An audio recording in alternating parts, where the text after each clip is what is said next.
la lecture du Coran, c'est comme la plongée. Lorsqu'on est en surface, tout est trouble. Et plus on plonge en profondeur, plus tout devient clair. Jusqu'à ce que tu goûtes la fraîcheur du fond coranique. Bismillah, salatu wa salam, ala rasulillah, wa ala ahlihi wa sahbihi ajma'in. Le mois du Ramadan est le mois de la célébration de la révélation. Une révélation qui a eu un impact sur la péninsule arabique, qui a eu un impact considérable sur les compagnons du prophète, alayhi salatu wassalam. Certes, on pourrait répondre à cela que les compagnons ont été impactés par cette révélation parce qu'il y avait avec eux le prophète, alayhi salatu wassalam. Ce à quoi je répondrai, c'est vrai, mais pas que. Premièrement, tout le monde ne l'a pas suivi. Deuxièmement, nous croyons que ce Coran est universel et intemporel. Donc la question qui se pose aujourd'hui pour nous, c'est comment ce Coran, le Coran, peut avoir un impact sur nos vies.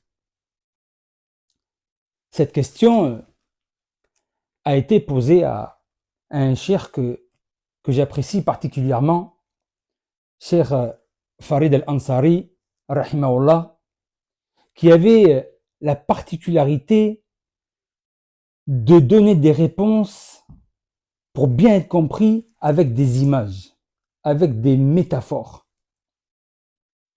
Et pour répondre à cette question, il va nous donner la métaphore d'une météorite. Et il nous dit, c'est comme, cette révélation-là, c'est comme une météorite qui s'écrase. C'est indéniable que ceux qui sont présents lorsque cette météorite tombe, qui ressentent beaucoup plus que les générations qui suivront. Puis il nous dit que les générations qui suivront, eux, seront de 4 types, 4 attitudes par rapport à cette météorite. Bien sûr, faites toujours le parallèle entre la météorite et la révélation. Donc 4 types, il nous dit. La première attitude, c'est ceux qui vont passer à côté de cette météorite et qui vont même pas y prêter attention. La deuxième attitude, c'est ceux qui vont passer à côté de la météorite et qui vont simplement y raconter son histoire. Pour faire le parallèle avec le Coran, c'est ceux qui vont mettre le Coran dans la bibliothèque, bien propre, et qui vont jamais y toucher. Tellement sacré qu'on ne peut y toucher. Le troisième type, c'est ceux qui vont passer à côté de la météorite, ils vont la regarder, ils vont la contempler, et ils vont seulement être touchés par elle que de temps en temps.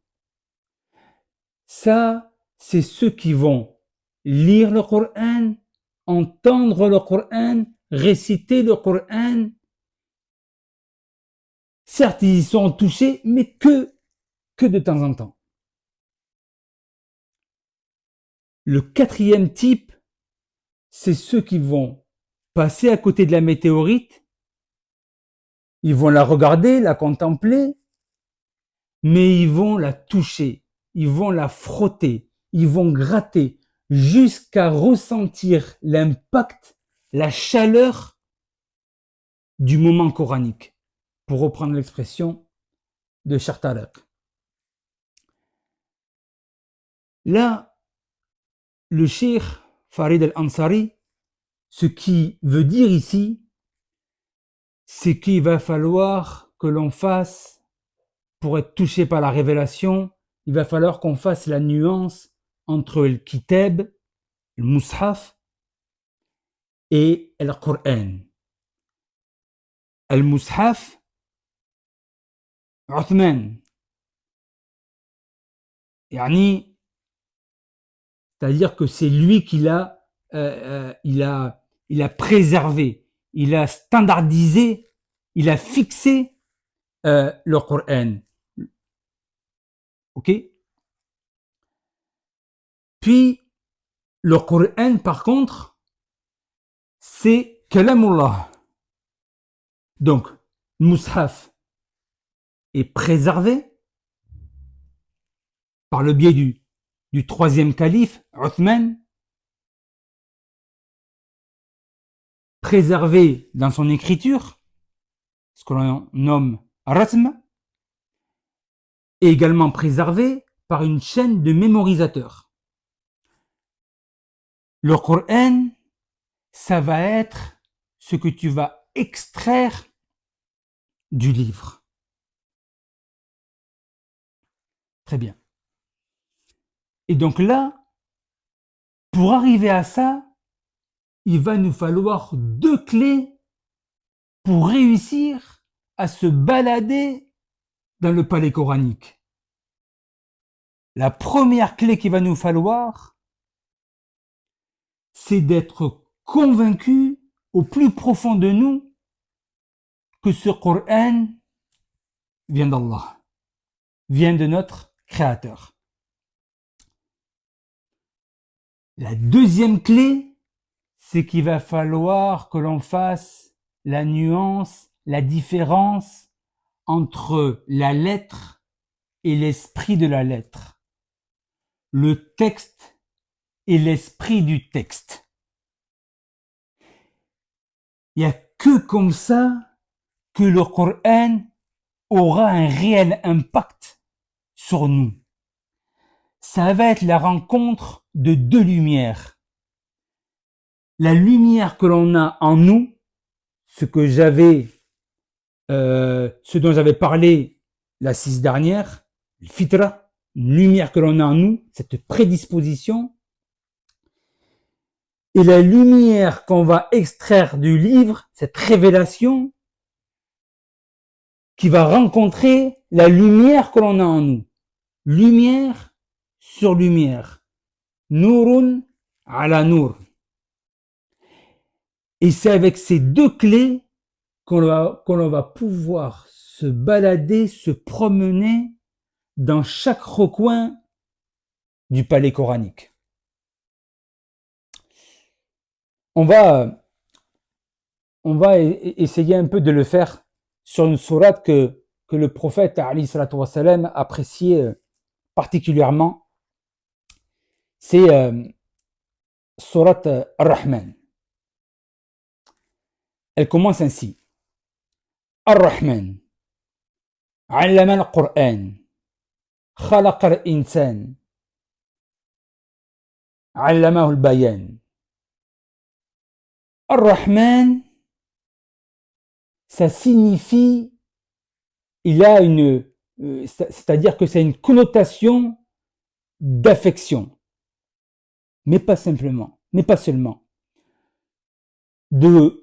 d'affection, mais également Ar-Rahman a une connotation de fonction créatrice. On le voit par exemple lorsque on parcourt le Coran, on voit dans Surat Maryam que Ar-Rahman est omniprésent.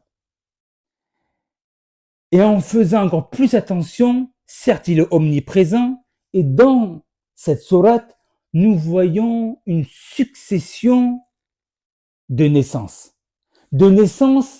impossibles. Zacharia, Maryam avec Isa, de naissances également symboliques, Moussa qui quitte son peuple, Ibrahim également. Donc nous voyons que par ce nom, on passe de l'impossible au possible, de l'improbable au probable. En d'autres termes, lorsque Allah commence par Ar-Rahman, il nous dit « Je suis celui qui a tout structuré pour te permettre d'exister, afin de te guider. » De te guider. Allam al-Qur'an. Te guider comment? Allam al-Qur'an. Et regardez, la structure est un peu particulière, parce qu'il aurait pu dire Ar-Rahman, khalaqa al-insan, allama al-Qur'an. Non, non, non. Là, il nous dit Ar-Rahman, allama al-Qur'an, khalaqa al-insan. Il nous place le Qur'an avant l'insan. C'est parce que le Qur'an, c'est la lumière. Et il te faut la lumière avant d'entreprendre le chemin. Al-Qur'an huwa nour. Donc je pourrais même aller plus loin, car j'avais parlé de la lumière que l'on avait en nous, cette foi, cette prédisposition naturelle. Je pourrais dire que la lumière que l'on a de notre foi, donc Nour al-Iman, mina Nour al-Qur'an. Wa Nour al-Qur'an, Taliq al-Iman.